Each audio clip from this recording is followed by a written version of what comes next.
Hey, greetings everybody, Gleekon here again with another episode of Lore of Warcraft.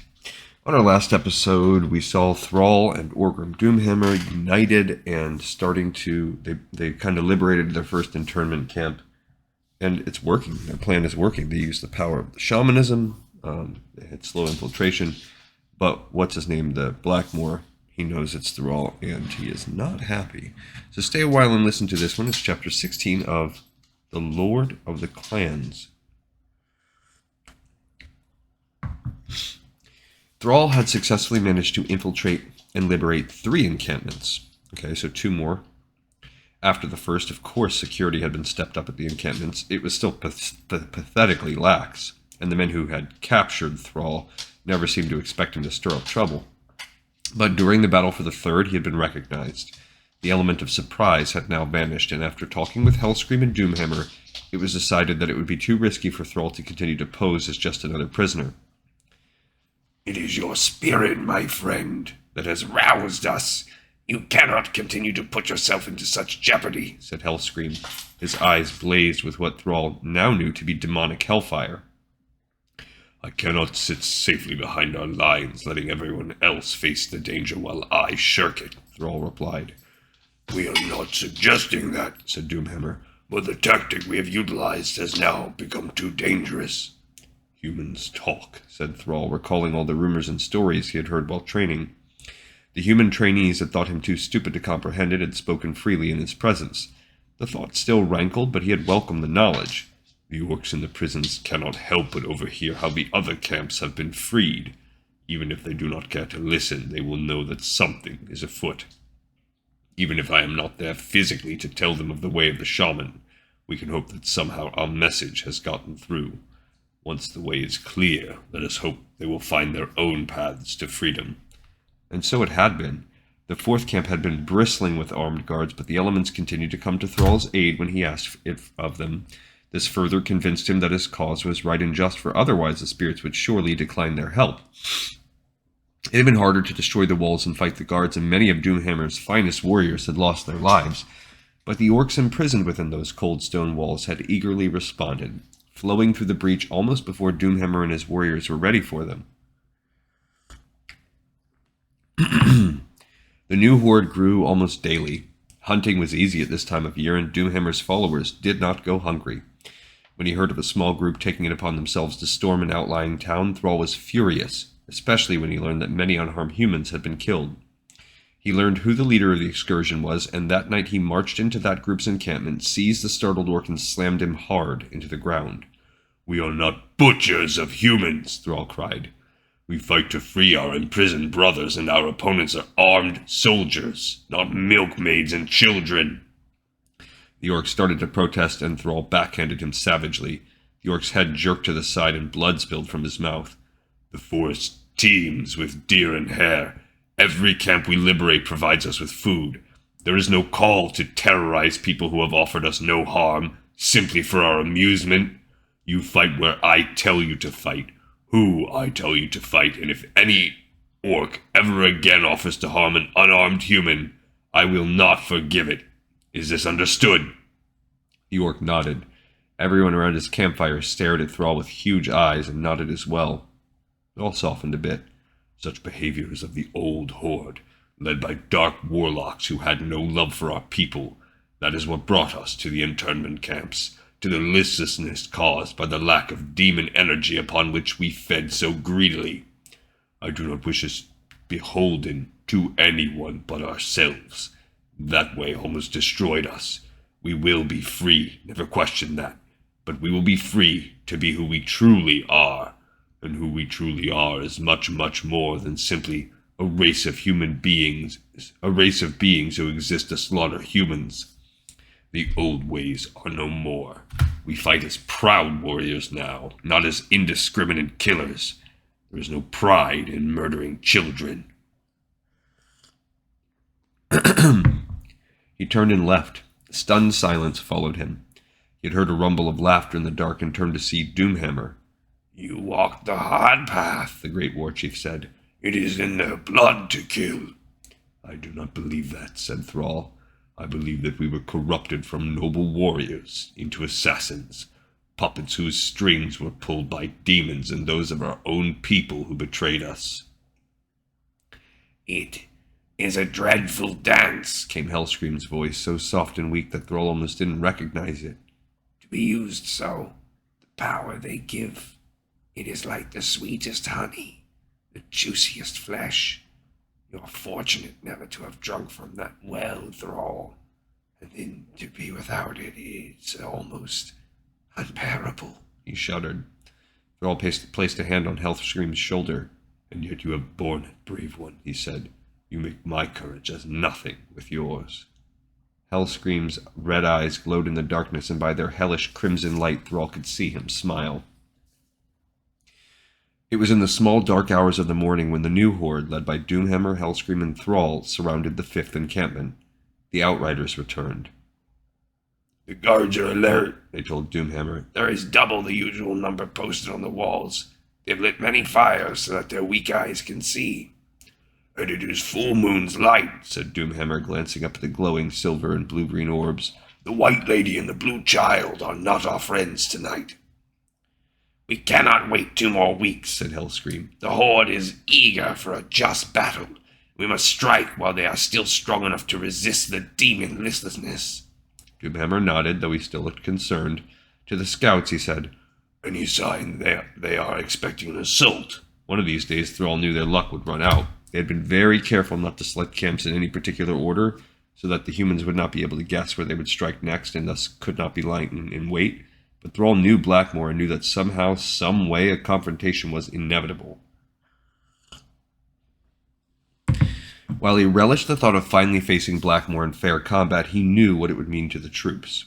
For their sake, he hoped that tonight was not that night. The Outriders shook their heads. Then let us descend, said Doomhammer, and in steady silence the green tide flooded down the hill and toward the encampment. They had almost reached it when the gates flew open and dozens of armed mounted humans charged out. Thrall saw the black falcon on the red and gold standard and knew that the day he had both dreaded and anticipated had finally arrived. Hellscream's battle cry pierced the air, almost drowning out the screams of humans and the pounding of their horses' hooves. Rather than being disheartened by the enemy's strength, the horde seemed revitalized, willing to rise to the challenge. Thrall threw back his head and howled his own battle cry. The quarters were too close for Thrall to call on such great powers as lightning and earthquakes, but there were others he could ask to aid him. Despite an almost overwhelming desire to charge into the fray and fight hand-to-hand, he held back. Time enough for that, once he had done all he could to tip the balance in the orc's direction. He closed his eyes, planted his feet firmly on the grass, and sought the spirit of the wilds. He saw in his mind's eye a great white horse, the spirit of all horses, and sent forth his plea. The humans are using your children to kill us. They too are in danger. If the horses throw their riders, they will be free to reach safety. Will you ask them to do so? The great horse considered. These children are trained to fight. They are not afraid of swords and spears. But there is no need for them to die today. We are only trying to free our people. That is a just cause and not worth their deaths. Again, the great horse spirit considered Thrall's words. Finally, he nodded his enormous white head. Suddenly, the battlefield was thrown into greater confusion as every horse either wheeled and galloped off, bearing a startled and furious human with it, or began to rear and buck. The human guards fought to stay mounted, but it was impossible. Now it was time to beseech the spirit of earth. Thrall envisioned the roots of the forest that surrounded the camp extending, growing, exploding up from the soil. Trees who have sheltered us, will you aid me now? Yes, came a response in his mind. Thrall opened his eyes and strained to see. Even with his superb night vision, it was hard to discern what was happening, but he could just make it out.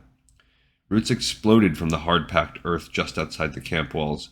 They shot up from the soil and seized the men who had been dismounted, wrapping their pale lengths about the humans as firmly as the trap nets closed about captive orcs. To Thrall's approval, the orcs did not kill the fallen guards as they lay helpless. Instead, they ran on to other targets, pressed inward, and searched for their imprisoned kin. Another wave of enemies charged on, this one on foot. The trees did not send their roots forth a second time. They had provided all the aid they would. Despite his frustration, Thrall thanked them and racked his brain as to what to do next. He decided that he had done all he could as a shaman. It was time for him to behave as a warrior. Gripping his mammoth broadsword, a gift from Hellscream, Thrall charged down the hill to aid his brothers. Lord Caraman Langston had never been more afraid in his life.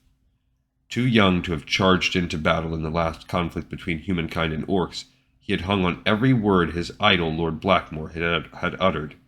Blackmore had made it sound as easy as hunting game in the tame forested lands that surrounded Durnhold, except much more exciting.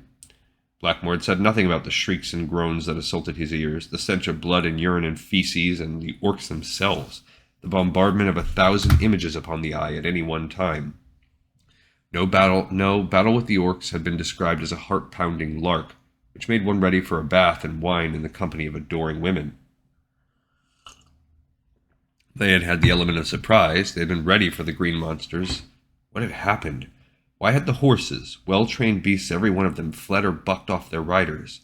What wicked sorcery made the earth shoot up pale arms to bind those unfortunate enough to fall? Where were the horrible white wolves coming from, and how did they know whom to attack? Langston got none of these questions answered. He was ostensibly in command of the unit, but any semblance of control he might have had dissolved once those terrifying tendrils emerged from the earth. Now there was only sheer panic, the sound of sword on shield or flesh, and the cries of the dying. He himself didn't know whom he was fighting. It was too dark to see, and he swung his sword blindly, crying and sobbing with every wild strike. Sometimes Langston's sword bit into flesh, but most of the time he heard it cutting only the air. He was fueled by the energy of sheer terror, and a distant part of him marveled at his ability to keep swinging. A solid, strong blow on his shield jangled his arm all the way to his teeth. Somehow he kept it lifted under the onslaught of a creature that was hugely tall and enormously strong. For a fleeting second, Langston's eyes met those of his attacker, and his mouth dropped open in shock. "Thrall!" he cried. The orc's eyes widened in recognition, then narrowed in fury. Langston saw a mammoth green fist rise up, and then he knew no more. Thrall did not care about the lives of Langston's men. They stood between him and the liberation of the imprisoned orcs. They had come openly, in honest combat, and if they died, then that was their destiny. But Langston he wanted kept alive. He remembered Blackmore as a little shadow. Langston never said much, just looked upon Blackmore with a fawning expression and upon Thrall with loathing and contempt. But Thrall knew that no one was closer to his enemy than this pathetic, weak-willed man, and though he did not deserve it, Thrall was going to see to it that Langston survived this battle. He flung the unconscious captain over his shoulder and fought his way back against the pressing tide of continued battle. Hurrying back up to the shelter of the forest, he tossed Langston down at the foot of an ancient oak as if he were no more than a sack of potatoes. He tied the man's hands with his own baldric. "Guard him well until I return," he told the old oak. In answer, the mammoth roots lifted and folded themselves none too gently about Langston's prone form. Thrall turned and raced back down toward the battle. Usually the liberations were accomplished with astonishing speed, but not this time. The fighting was still continuing when Thrall rejoined his comrades, and it seemed to last forever. But the imprisoned orcs were doing everything they could to scramble toward freedom. At one point, Thrall fought his way past the humans and began searching the encampment. He found several still cowering in corners. They shrank from him at first, and with his blood so hot from battle, it was difficult for Thrall to speak gently to them. Nonetheless, he managed to coax each group into coming with him, into making the desperate dash for freedom past groups of clustered fighting warriors. Finally, when he was certain that all the inhabitants had fled, he returned to the thick of the fray himself. He looked around. There was Hellscream, fighting with all the power and passion of a demon himself. But where was Doomhammer? Usually the charismatic war chief had called for retreat by this time, so the orcs could regroup, tend to their wounded, and plan for the next assault.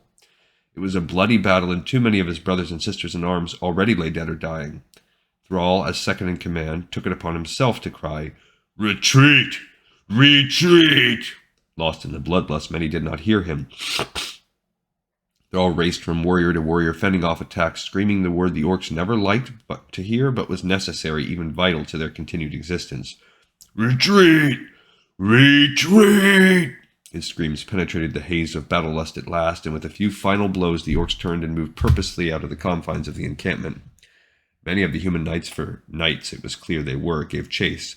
Thrall waited outside, crying, "Go! Go!" The orcs were larger, stronger, and faster than the humans, but when the last one was sprinting up the hill toward freedom, Thrall whirled, planted his feet in the foul-smelling mud that was hard earth and blood commingled, and called on the spirit of earth at last. The earth responded. The ground beneath the encampment began to tremble, and small shocks rippled out from the center. Before Thrall's eyes, earth broke and heaved, the mighty stone wall encircling the camp shattering and falling into pieces. Screams assaulted Thrall's ears, not battle cries or epithets, but cries of genuine terror. He steeled himself against a quick rush of pity. These knights came at the order of Blackmore. More than likely they had been instructed to slay as many orcs as possible, imprison all they did not slay, and capture Thrall in order to return him to a life of slavery. They had chosen to follow those orders, and for that, they would pay with their lives. I gotta say, like, earthquakes, all these different... my shaman, I would have to say, is probably my favorite class in WoW. My main is not a shaman, and my best mythic characters are not shamans either. But I just like playing the shaman best. Maybe at the next X pack I'll switch over and make one of my shamans like my most powerful. But I just love that class. It's so fun to play. The earth buckled. The screaming was drowned out by the terrible roar of collapsing buildings and shattering stone. And then almost as quickly as it had come, the noises ceased. Thrall stood and regarded the rubble that had once been an internment camp for his people. A few soft moans came from under the debris, but Thrall hardened his heart. His own people were wounded, were moaning. He would tend to them. He took a moment to close his eyes and offer his gratitude to Earth, then turned and hastened to where his people were gathering. This moment was always chaotic, but it seemed to Thrall to be even less organized than usual. Even as he ran up the hilly ground, Hellscream was hurrying to meet him. It's Doomhammer, Hellscream rasped. You had better hurry. Thrall's heart leaped. Not Doomhammer. Surely. He could not be in danger. He followed where Hellscream led, shoving his way through a thick cluster of jabbering orcs to where Orgrim Doomhammer lay propped up sideways against the base of a tree. Thrall gasped, horrified. At least 2 feet of a broken lance extended from Doomhammer's broad back. As Thrall stared, frozen for a moment by the sight, Doomhammer's 2 personal attendants struggled to remove the circular breastplate. Now Thrall could see, poking through the black gambeson that cushioned the heavy armor, the red and glistening tip of the lance. It had impaled Doomhammer with such force that it had gone clear through his body, completely piercing the backplate and denting the breastplate from the inside. Drekthar was kneeling next to Doomhammer, and he turned his blind eyes up to Thrall's. He shook his head slightly, then rose and stepped back. Blood seemed to roar in Thrall's ears, and it was only dimly that he heard the mighty warrior calling his name. Stumbling in shock, Thrall approached and knelt beside Doomhammer. The blow was a coward's blow, Doomhammer rasped. Blood trickled from his mouth. I was struck from behind. My lord, said Thrall miserably. Doomhammer waved him to silence. I need your help, Thrall, in 2 things. You must carry on what we have begun. I led the horde once. It is not my destiny to do so again. He grimaced, shuddered, and continued. Yours is the title of War Chief, Thrall, son of Duraton. You will wear my armor and carry my hammer. Doomhammer reached out to Thrall, and Thrall grasped the bloody armored hand with his own. You know what to do. They are in your care now. I could not have hoped for a better heir. Your father would be so proud. Help me. With hands that trembled, Thrall turned to assist the 2 younger orcs in removing piece by piece the armor that had always been associated with Orgrim Doomhammer, but the lance that still protruded from Orgrim's back would not permit the removal of the rest of the armor. That is the second thing, growled Doomhammer. There was a small crowd clustered around the fallen hero, and more were coming up every moment. It is shame enough that I die from a coward's strike, he said. I will not leave my life with this piece of human treachery still in my body. One hand went to the point of the lance. Fingers fluttered weakly, and the hand fell. I have tried to pull it out myself, but I lack the strength. Hurry, Thrall. Do this for me. Thrall felt as though his chest were being crushed by an unseen hand. He nodded, steeling himself against the pain that he knew he would need to cause his friend and mentor. He closed his armored fingers about the tip, pressing into Doomhammer's flesh. Doomhammer cried out in anger as much as in pain. Oh, he cried. Closing his eyes, Thrall pulled. The blood-soaked shaft came forward a few inches. The sound that Doomhammer made almost broke Thrall's heart. Again! The mighty warrior cried. Thrall took a deep breath and pulled, willing himself to remove the entire shaft this time. It came free with such suddenness that he stumbled backward. Black-red blood now gushed freely from the fatal hole in Doomhammer's belly. Standing beside Thrall, Hellscream whispered, I saw it happen. "Oh, I saw it happen.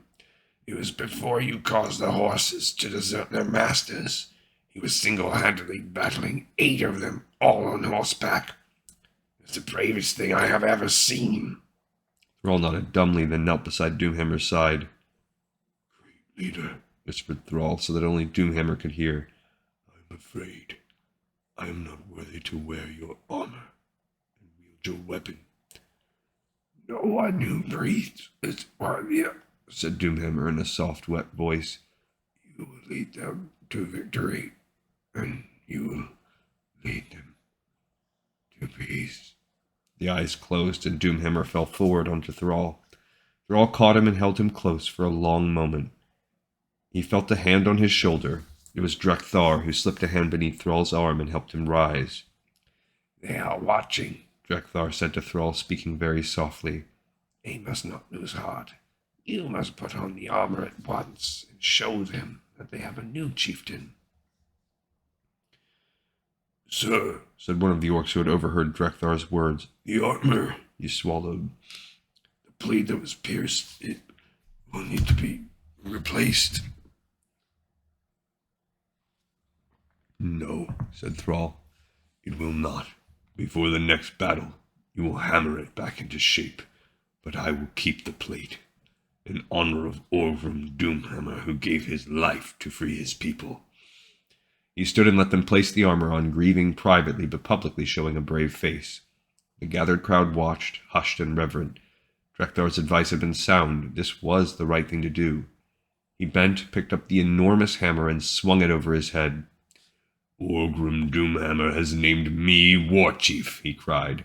It is a title I would not have sought, but I have no choice. I have been named, and so I will obey. Who will follow me to lead our people to freedom? A cry rose up, raw and filled with grief for the passing of their leader. Yet it was a sound of hope as well. And as Thrall stood bearing aloft the famous weapon of Doomhammer, he knew in his heart that despite the odds, victory would indeed be theirs. Well, we knew it was going to happen from Chronicles, and it was a big tragedy. We've only got 4 chapters left, so this was one of the beats we knew. There's more tragedy that's going to have to come.